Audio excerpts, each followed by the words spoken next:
باوقار معزز علماء کرام و جملہ مداحان خیر الانام، میرے بغل میں تشریف فرما آل نبی اولاد علی حضرت سید شاداب حسین صاحب قبلہ اور میری پردہ نشین ماں اور بہنوں، السلام علیکم ورحمۃ اللہ وبرکاتہ۔ الحمد للہ رب العالمین والعاقبۃ للمتقین، والصلاة والسلام على سید الانبیاء والمرسلین، اما بعد فاعوذ باللہ من الشیطان الرجیم، بسم اللہ الرحمن الرحیم۔ الا ان اولیاء اللہ لا خوف علیہم ولا هم يحزنون، آمنت باللہ صدق اللہ العظیم وصدق رسولہ النبی الامین المکین المبین الکریم، ونحن علی ذلك من الشاہدین والشاکرین، والحمد للہ رب العالمین۔ عزیزان ملت اسلامیہ، سب سے پہلے میں ان تمام حضرات کو مبارکباد پیش کروں گا کہ جنہوں نے سیدنا غوث العظم رضی اللہ تعالی عنہ کی محبت میں اس محفل بابرکت کو سجایا اور نظر و نیاز کا اہتمام کیا۔ اللہ آپ کی محبتوں کو اپنی بارگاہ میں قبول فرمائے اور سرکار غوث العظم کے فیضان سے آپ سب کو خوب خوب مالا مال فرمائے۔ دوستو، گھڑی کا کانٹا یہ وقت بتا رہا ہے کہ 11:30 بج چکے اور گاؤں کے لوگ صبح جلدی اٹھنے کے عادی ہیں۔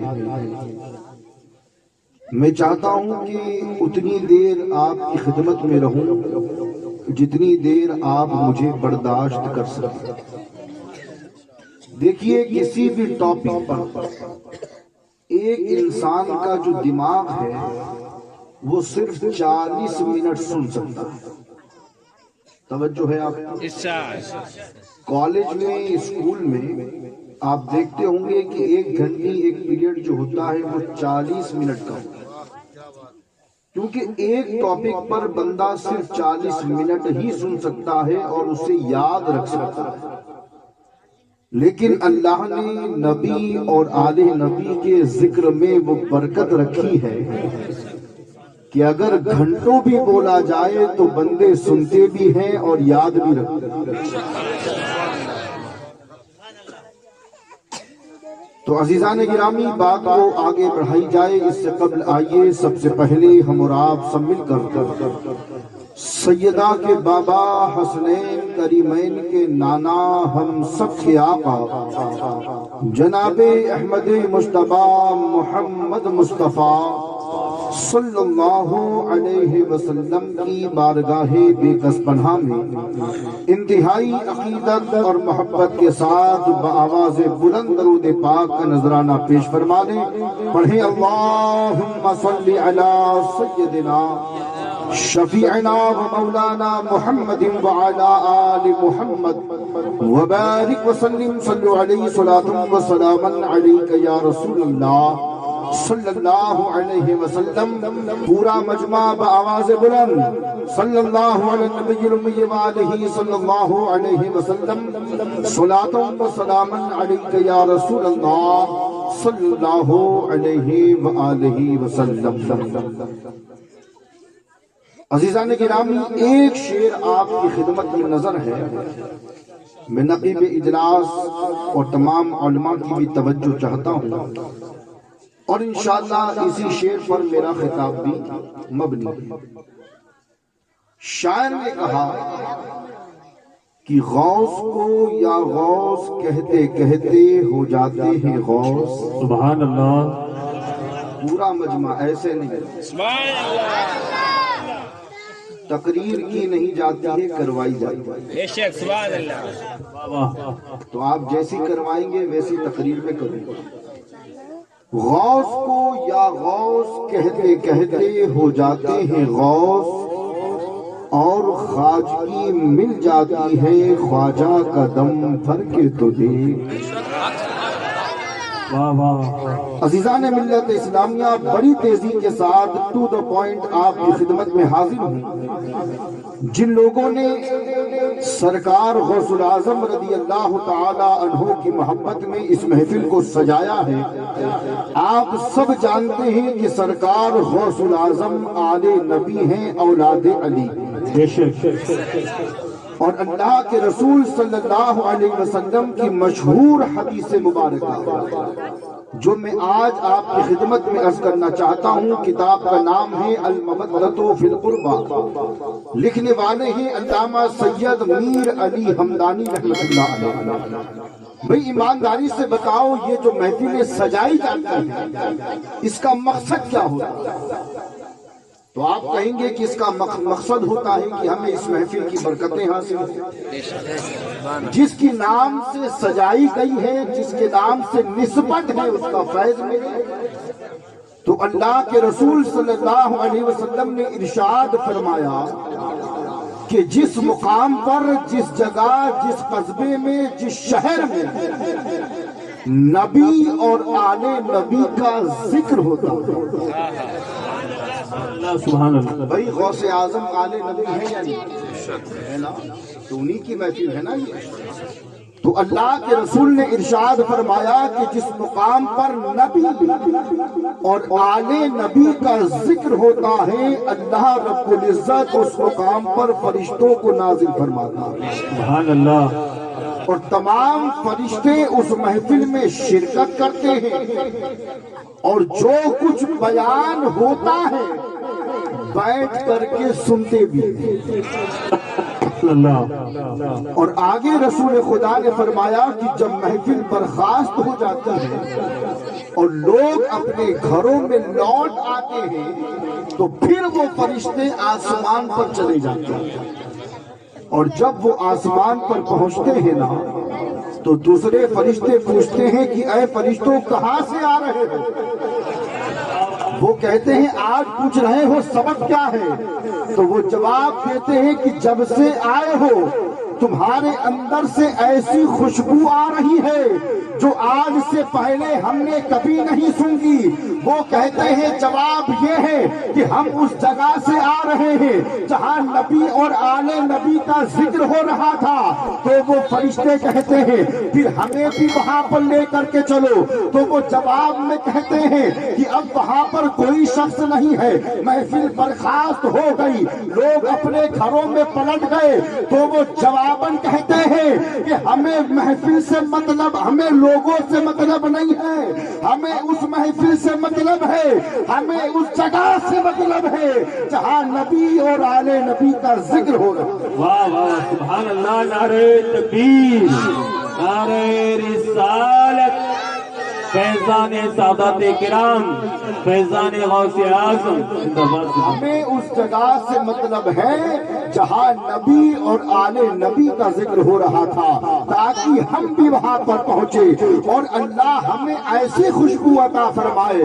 تو عزیزان ملت اسلامیہ، جہاں جتنے لوگ تشریف فرما ہے، اپنی قسمت پر جتنا ناز کرو اتنا کم ہے۔